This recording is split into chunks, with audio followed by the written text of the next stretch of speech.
বেরিয়ে এসেছি বৃষ্টিটা।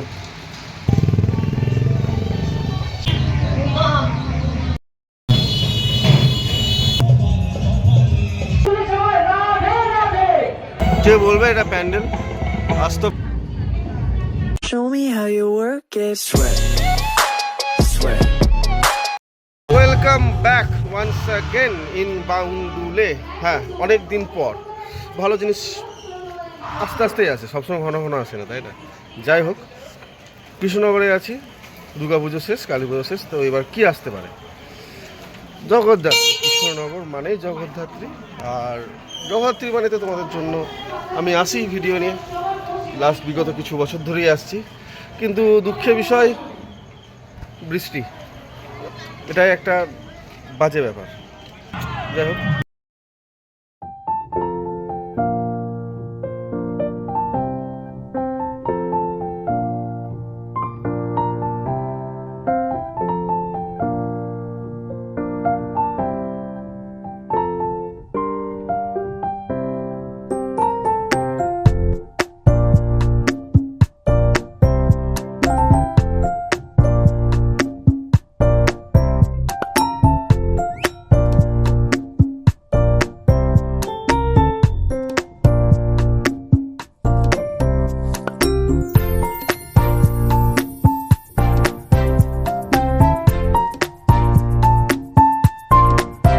এখন আছি ঘূর্ণি স্মৃতিসংঘের কাছে, আর এদের পরিকল্পনা হচ্ছে সোনার খনি।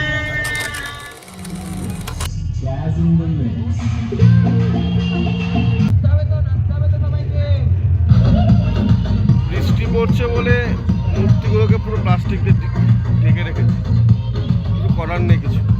যাই হোক, আর এটা হচ্ছে আমাদের এন্ট্রি পয়েন্ট।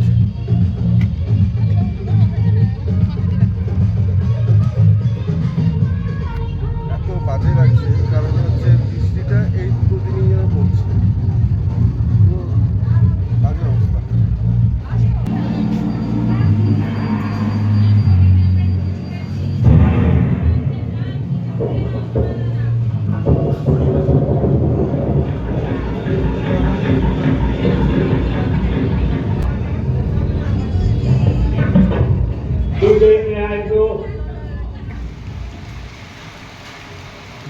ব্যাড লাগ।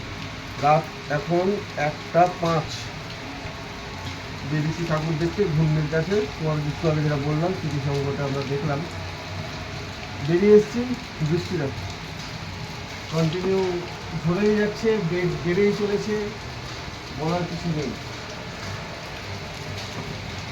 মানে এতদিন গেল বৃষ্টি হলো না, পুজোর সময় বৃষ্টিটা আসতে হবে। পুরো ভিজে গেছি। একটা শেডের তলায় দাঁড়িয়ে রয়েছি আমরা।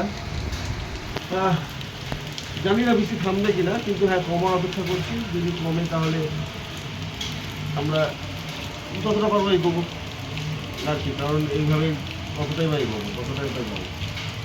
হাতে মাত্র আর একদিন, কিন্তু আবহাওয়া দপ্তর যেটা কালকে দেখলাম, যে আজকে দেখছিলাম যে একটা নিম্নচাপ সম্ভব 2-3 দিনের রেস্ট হয়েছে। দেখি কী হয় আগামীকালকে আর আজকে। বৃষ্টিটা কমেছে প্রায় 10 মিনিট ওয়েট করার পরে, আর যেন না আসে বৃষ্টিটা। আজকের মতো বাবা ছাড়ো, আর ভালো লাগছে না।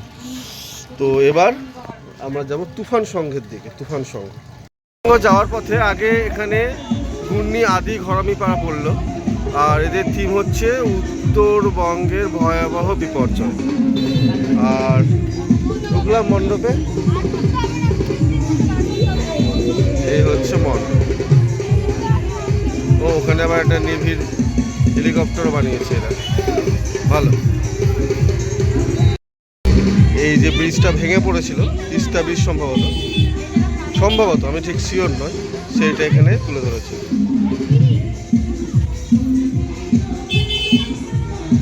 স্ট্যাচু, মূর্তি পড়ে রয়েছে।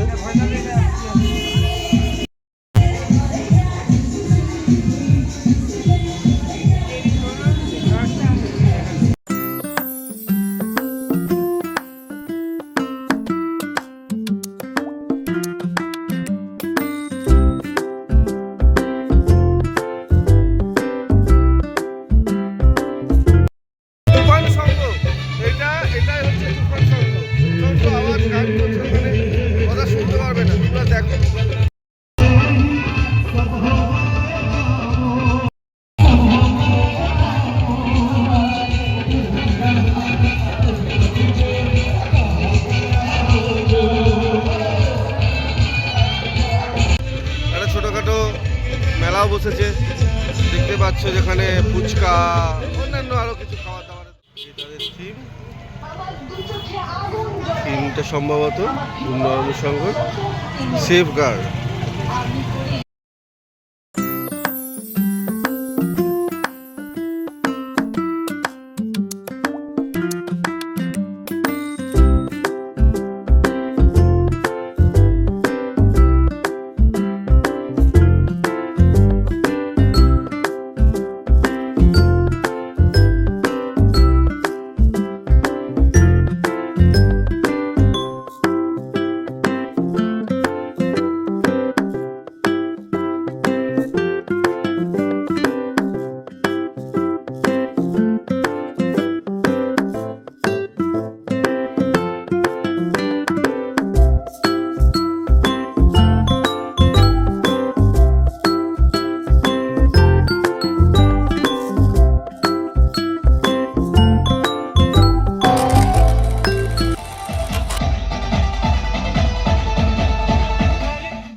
রাত 2:10 আর এখন আমরা দাঁড়িয়েছি ঘূর্ণি ভাই ভাই ক্লাবের কাছে। এখনো ঘূর্ণি পুরোপুরি শেষ হয়নি। ঘূর্ণিতে এখনো যেটা রয়েছে শিবতলা বারবাড়ি, রাইট, শিবতলা বারবাড়ি। জানি না কি করছে, লাস্ট 2 বছর থেকে খুব বাজে করছে, কিন্তু ঘূর্ণি ভাই ভাইটার মধ্যে দেখাচ্ছি সময়। Wow wow, just wow.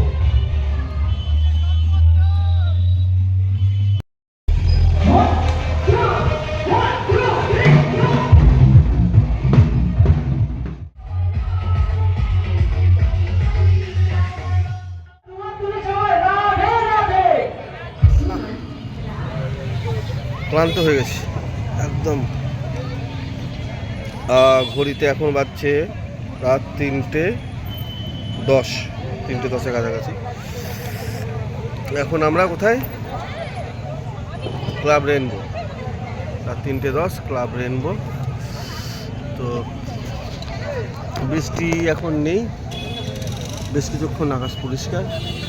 এখন পর্যন্ত ভিড় দেখবে কেমন ভিড়, মানে শুধু যে আমাদের সেটা না, আমরা যে ঘুরে বেড়াচ্ছি সেটা না, পুরো কৃষ্ণনগর এখন পর্যন্ত পাগল হয়ে আছে। সেই জন্য রাত 3:10 পর্যন্ত এত ভিড়। এই হচ্ছে ব্যাপার। ক্লাব রেনবোর মণ্ডপ সজ্জা দেখতে পাচ্ছি, খুব একটা অন্যান্য বাজে করে খুব ভালো সেটা না, করেছে ঠিক আছে। লাস্ট 2 বছর 3 বছর থেকে এরকম একটা শিথিলতা চলছে।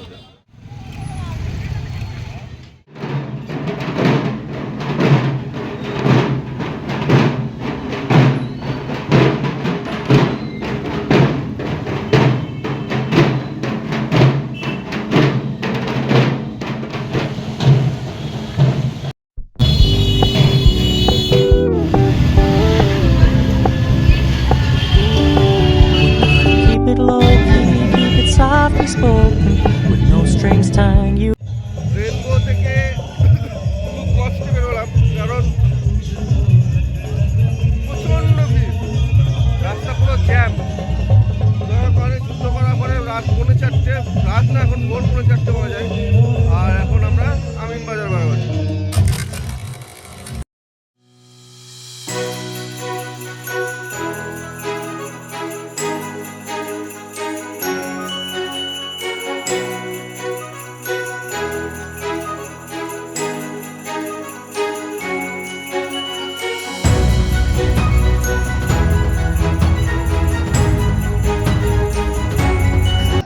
বারবাড়ি এটা স্টেশন করেছে সম্ভবত, এই সঙ্গম জংশন। আচ্ছা ঠিক আছে, নামটা বেশ ভালোই দিয়েছে, সঙ্গম জংশন, ঠিক আছে।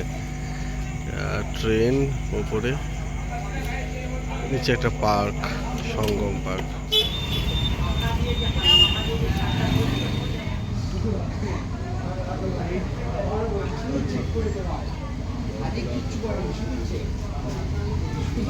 অপূর্ব। ফাইনালি আমরা রায়পাড়া মালিপাড়ার বারোয়ারির কাছে এসে পৌঁছলাম।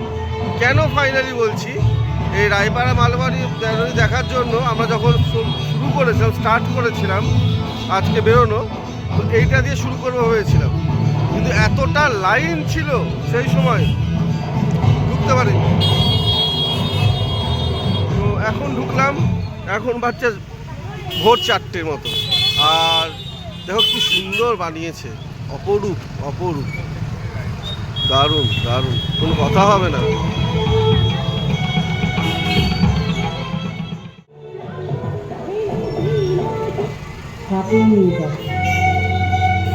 কে বলবে এটা প্যান্ডেল, আস্ত প্যান্ডেল কে বলবে? দেখে মনে হচ্ছে না একটা পুরনো কোনো রাজবাড়ি। খুব সুন্দর, দারুণ দারুণ মানুষ, দারুণ।